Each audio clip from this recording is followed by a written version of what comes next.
شادي ايه؟ احنا عايزين نسافر مع بابا وماما الساحل ونقضي وقت مع بعض. مش هينفع يا نانسي عشان الاسبوع ده عندي زحمه شغل صعب. يا شادي احنا لازم نقضي وقت اكتر من كده مع بعض. ماشي نخرج هنا ونقضي وقت ونظبط التظابيط، وليكي عندي عزومه سوشي من اللي انت مش بتحبيها. يلا. هو انت بتهزر؟ لا مش بهزر.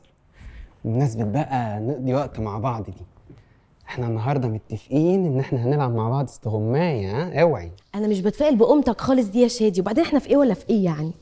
ايه ده؟ قصدك ايه؟ يعني احنا مش هنتبسط النهارده؟ لا انا مش في المود. لا بقول لك ايه، ده انا جاي من الشغل مخصوص ومظبط ومهيأ كل حاجه عشان الوقت ده. اوعي. لا لما تلاقي حل للمشكله اللي احنا بنتكلم فيها الاول.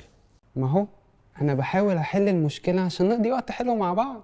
لا يا شادي انت مش بتحاول تحل المشكله، انت بتحاول ترضي رغباتك وشهواتك، لكن انا فعلا محتاجه نقضي وقت مع بعض. خلاص يا ستي هنروح الساحل. يلا بقى نروح دلوقتي الاوضه. الساحل الاوضه لا مش قادره.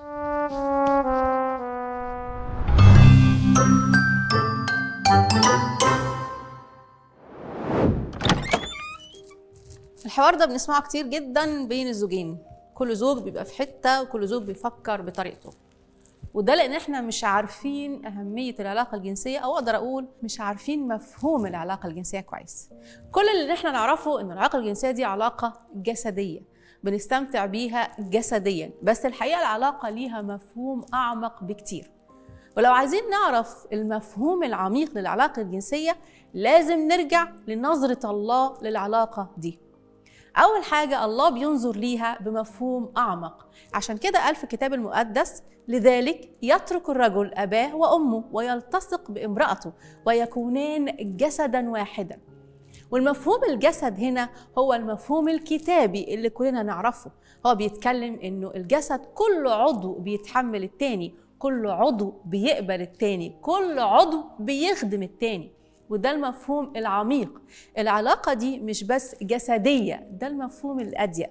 طبعا من حقنا يكون في متعة، لكن ده المفهوم الضيق، لأنه في فرق كبير بين المتعة الجسدية اللي نابعة بس من الجسد والمتعة الجسدية لكن فيها كمان عمق نفسي أعمق في المتعة دي. يبقى دي أول فكرة لينا، إنه هي أكثر عمقاً من مجرد علاقة جسدية. النظرة الثانية للكتاب المقدس هي نظرة حب. العلاقة دي فيها حب. يعني الكتاب المقدس بيقول كده: ليوفي الرجل حق المرأة الواجب عليه، ولتوفي المرأة حق الرجل الواجب عليه. يعني أنا بقدم حب لشريك الحياة، أنا مش مجرد دي علاقة بس، ده فيها حب. أنا بدي الشيء اللي محتاجه شريك حياتي، أنا في العلاقة دي بقدم له الحاجة اللي هو محتاجها. مش بس كده، عارفين لما بنتعامل إنه دايما لما أكون مع شريك الحياة دايما عندنا مفهوم إن أنا حقي إيه، أنا المفروض يتعمل لي إيه، بس في العلاقة دي الله وضح لنا إنها حب. لازم تفكر الآخر هو اللي حقه إيه. بيقلب لنا مفهوم العلاقة، بيقلب أصلاً إنه بدل ما بتفكر إنك أنت الواجب بتاعك إيه، أنت بتفكر بتقدم إيه لشريك الحياة، أنت بتفكر بتشبع شريك الحياة إزاي. يعني في العلاقة نفسها مش بينفع تخرج منها وأنا مش مشبع شريك الحياة من إنه يستمتع بيها، وبالتالي أنت من حقك في العلاقة دي تستمتعي. ليه؟ لأنه الكتاب المقدس واضح إن دي علاقة حب.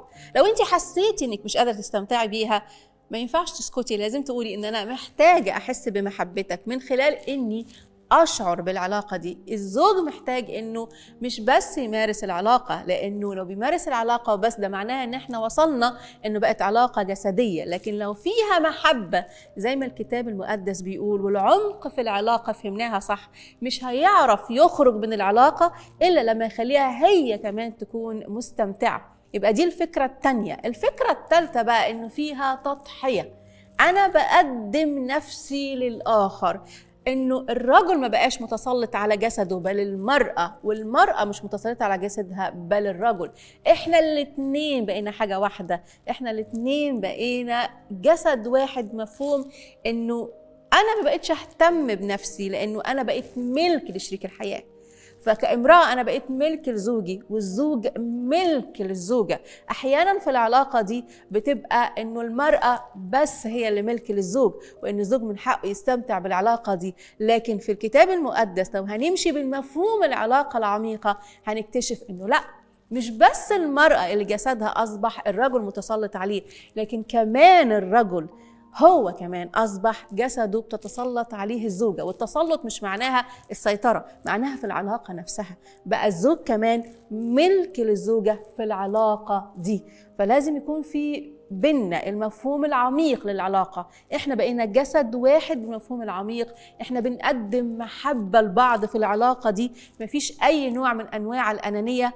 احنا كمان بقى كل واحد ملك للتاني، مش واحد بس هو اللي ملك للتاني والتاني بيبقى حاسس انه انا بس اللي ملك للاخر لكن الاخر مش ملك ليا. العلاقة دي مهمة قوي نفهمها بمفهوم صحيح علشان تبقى ممارسة العلاقة ممتعة، ما تبقاش جسدية